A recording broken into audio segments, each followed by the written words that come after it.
Today, I'm going to make a very simple dish using eggs and peas. The ingredients are easy to find, yet it's quite delicious and easy to eat. This dish doesn't require many spices or complicated steps, but the finished product is soft, fragrant, and has a pleasant, natural sweetness. If you're looking for a quick and easy meal for everyday cooking, or want to try something different without spending too much time, this is a great option, especially because the ingredients are soft and easy to eat. Both children and the elderly can enjoy it. With just a few simple steps, you can make a delicious and convenient dish to enjoy at many different meals. In this section, I will prepare about 200 grams of frozen peas. I take them out and put them on a plate.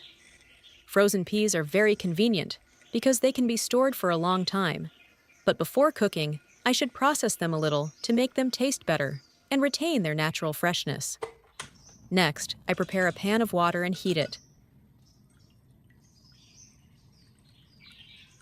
I heat it until the water starts to simmer gently. No need for it to boil vigorously. When the water is hot enough, I add all the peas. At this point, I stir gently so that the peas are evenly exposed to the hot water. Then cover the pan to retain heat. The purpose of this step is to blanch the peas, making them soft but still slightly crunchy inside. At the same time, blanching them quickly also helps the peas retain their fresh green color, making the finished dish look more appealing. When the water boils again, I turn off the heat immediately. Don't boil the beans for too long, as they will easily become overcooked, mushy, and lose their natural flavor. Afterward, quickly drain the beans in a colander. After draining, check the softness of the beans. Gently squeeze 1 to 2 beans with your hand. If the beans are moderately soft, no longer hard, but still slightly firm inside, they are ready. If they are too soft, they may have been blanched for too long. If they are still hard, you can increase the blanching time by a few seconds next time. After the peas have been prepared, I put them all into a large bowl for easier mixing.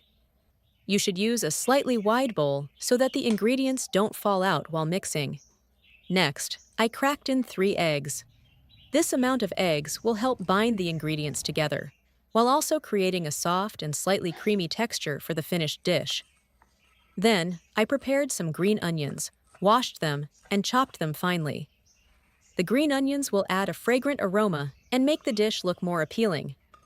After chopping, I added them to the bowl along with the peas and eggs. Next came the seasoning. I added about 1 teaspoon of salt and 1 teaspoon of pepper. You can adjust the amount according to your taste, but this amount will give the dish a balanced flavor, neither too bland nor too strong. Then I used chopsticks to mix all the ingredients together. You should mix thoroughly so that the egg coats each bean evenly. This will help the ingredients bind together better when cooked, resulting in a tastier dish. Now, let's move on to the cooking process.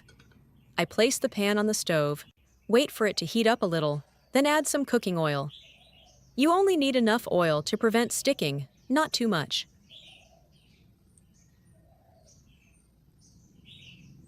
Once the oil is hot, I pour the entire egg and pea mixture into the pan, then use a spoon to gently spread it evenly across the surface.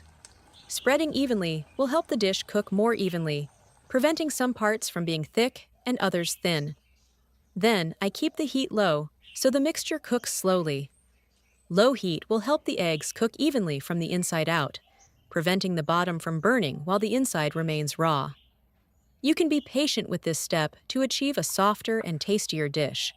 While waiting for the mixture to cook, I take the opportunity to prepare the toppings to make the dish more appealing. First, the Vietnamese pork sausage, gio lua. I slice the sausage into small, bite-sized pieces. The sausage will add a rich and slightly fatty flavor to the dish. Next up are the tomatoes. I cut the tomatoes in half, then divided them into 4 parts and chopped them finely.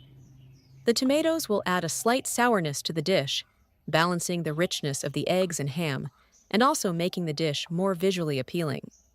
Now, let's get back to the egg and pea pan.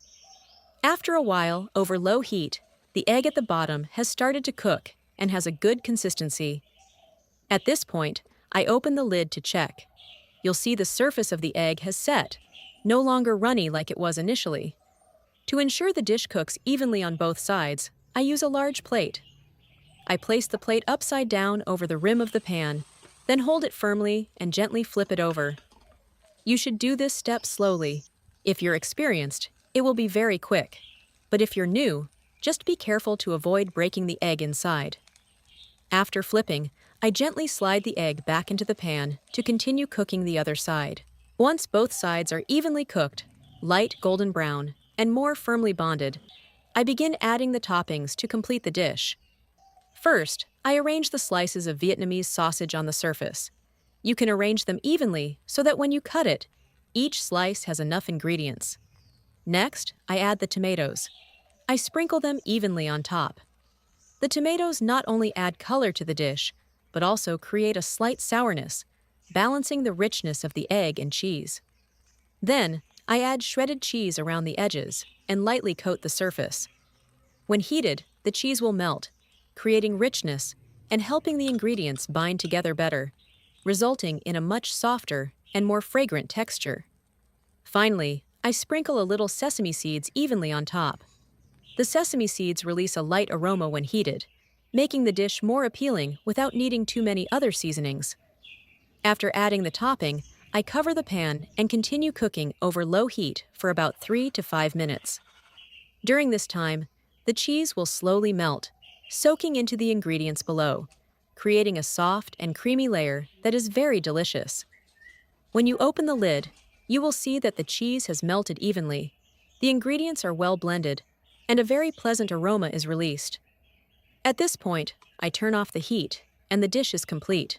After finishing, I cut the cake into small triangular pieces for easy enjoyment. This cutting method also makes the dish look neater and more appealing, with each piece containing the egg, beans, and topping. This dish can be used in many different situations. You can make it quickly for breakfast, as a snack during the day, or as a light dinner. It's suitable for all occasions. Because the ingredients are soft and easy to eat, this dish is also quite suitable for young children or the elderly. In addition, you can completely vary the ingredients depending on what you have at home, such as sausages, cold cuts, or other vegetables, to change the flavor and avoid boredom.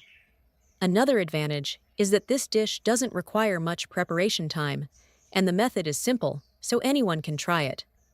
With just a few basic ingredients, you can make a delicious and convenient dish for the whole family. If you find this dish interesting, you can try making it at home right away. And don't forget to follow us for more tips and simple recipes.